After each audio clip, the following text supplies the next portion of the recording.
ओम शांति। 12 जनवरी की मुरली है। ज्ञान के सागर, आनंद के सागर शिव परमात्मा कहते हैं, मीठे बच्चे, बाप उस्ताद ने तुम्हें मनुष्य से देवता बनने का हुनर सिखलाया है। आज बाबा कौन बना है? उस्ताद। और उस्ताद हुनर सिखाता है। कौन सा हुनर सिखाया बाबा ने? मनुष्य से देवता बनने का। तो फिर तुम श्रीमत पर औरों को भी देवता बनाने की सेवा करो।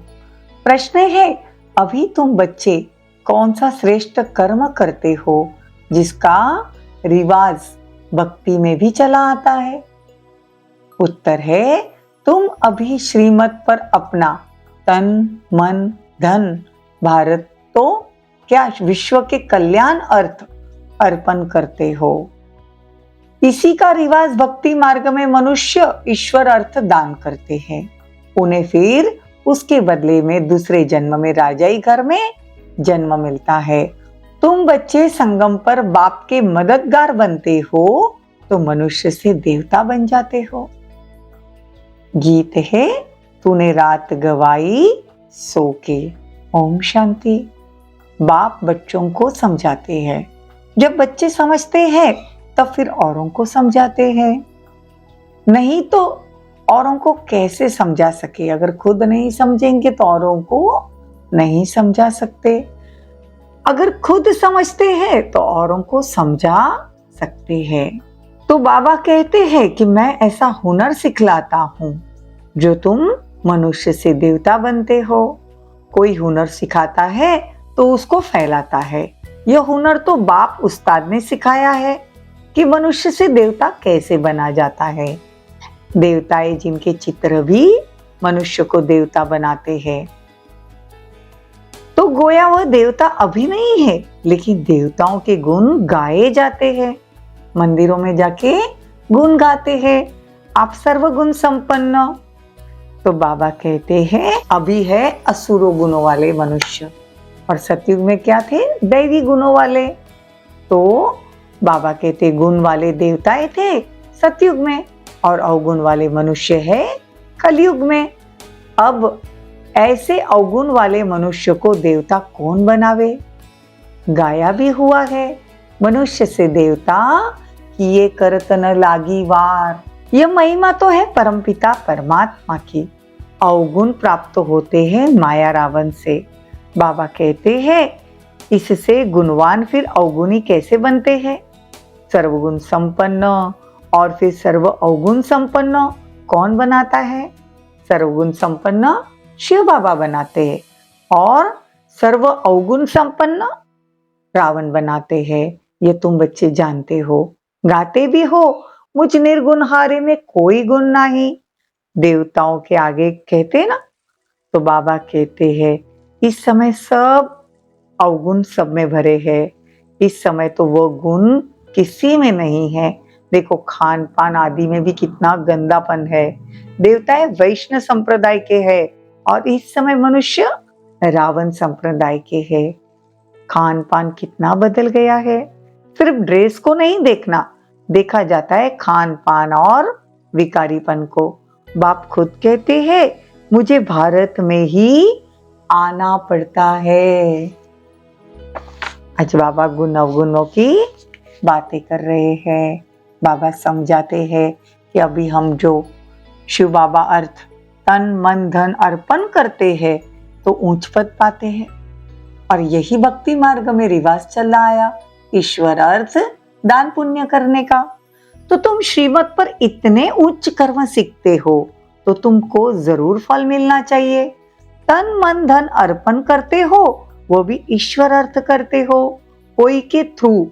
वो रिवाज भारत में ही है। बाप तो तुमको अच्छे कर्म सिखलाते हैं।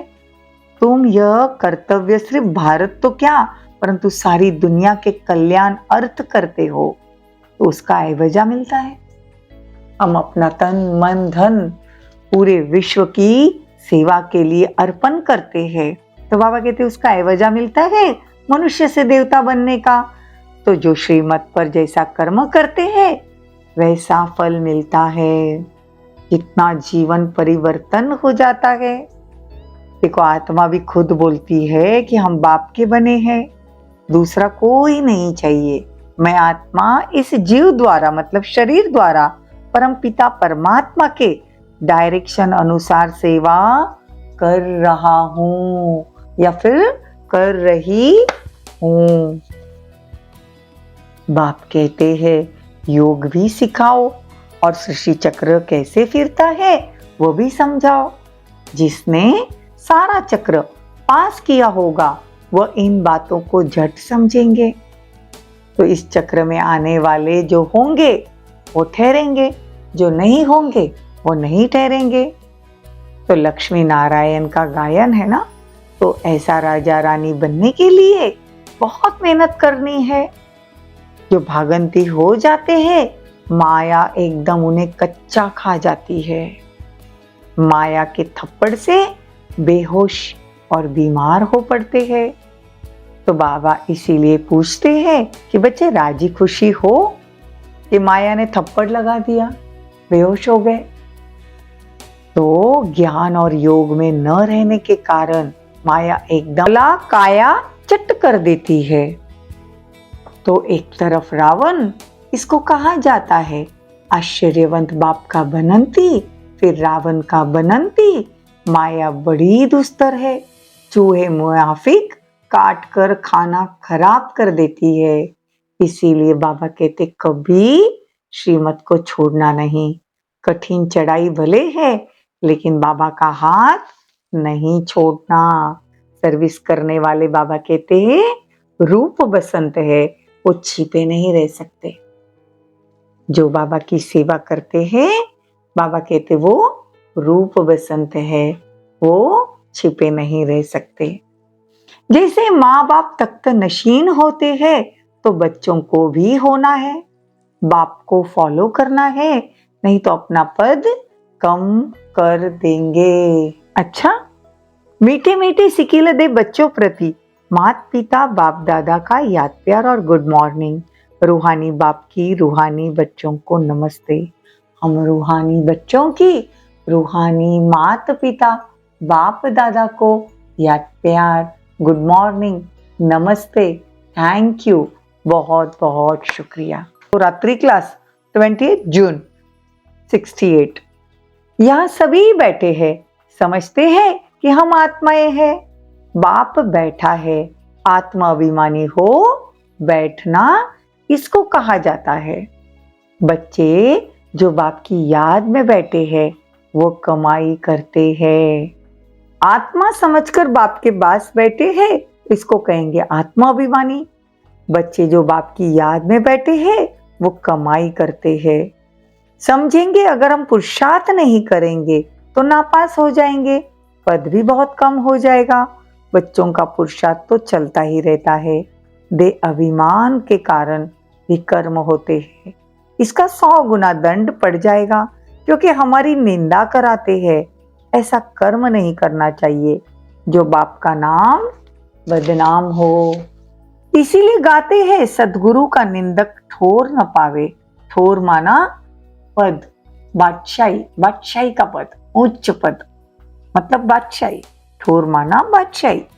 तो बाबा कहते हैं वहां उनको यह ज्ञान नहीं रहता।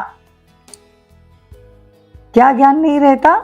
कि सभी की तकदीर इतनी ऊंची बनाने वाला कौन है। वहां संकल्प भी नहीं चलता। बच्चे जानते हैं हम सभी अवतार लेते हैं, भिन्न भिन्न नाम रूप में आते हैं। ये ड्रामा है ना, हम आत्माएं शरीर धारण कर इसमें पार्ट बजाती है। वो सारा राज बाप बैठ समझाते हैं।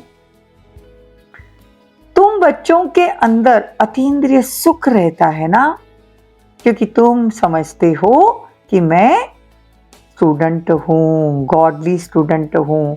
तो जो जास्ती सर्विस करते हैं बहुतों का कल्याण करते हैं वो जरूर उच्च पद पाएंगे। बाबा ने समझाया है यह योग की बैठक यहाँ हो सकती है, बाहर सेंटर में नहीं। देखो बाबा समझाते हैं कि मधुबन में आप 4 बजे आके बैठो हॉल में योग करने के लिए, लेकिन बाहर सेंटर मतलब मधुबन छोड़कर और कहीं भी सेंटर पर सवेरे सवेरे बैठक नहीं करते। भले वहां सेंटर में रहने वाले जो है वो बैठ सकते हैं, लेकिन जमाना बड़ा खराब है। बाबा कहते इतने बजे सवेरे बाहर नहीं निकलना चाहिए।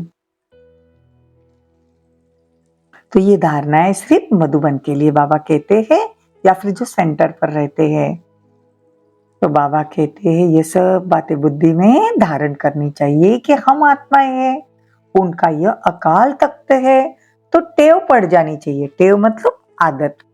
हम भाई भाई है, भाई से हम बात कर रहे हैं, ये टेव पड़ जानी चाहिए। अपने को आत्मा समझ बाप को याद करो तो विकर्म विनाश हो जाएंगे। अच्छा, मीठे मीठे रूहानी बच्चों को रूहानी बाप दादा का याद प्यार और गुड मॉर्निंग और नमस्ते।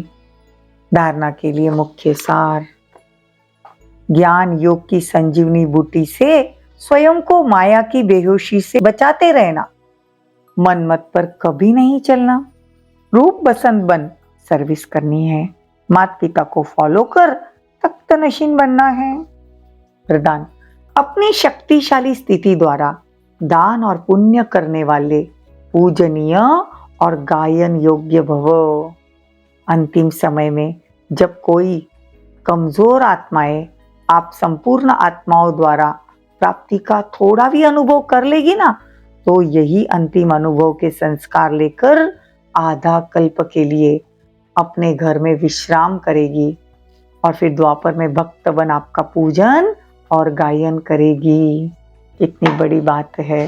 बाबा कहते अपनी शक्तिशाली स्थिति द्वारा अपने नजरों से निहाल करो, सकाश दो, दान पुण्य करो।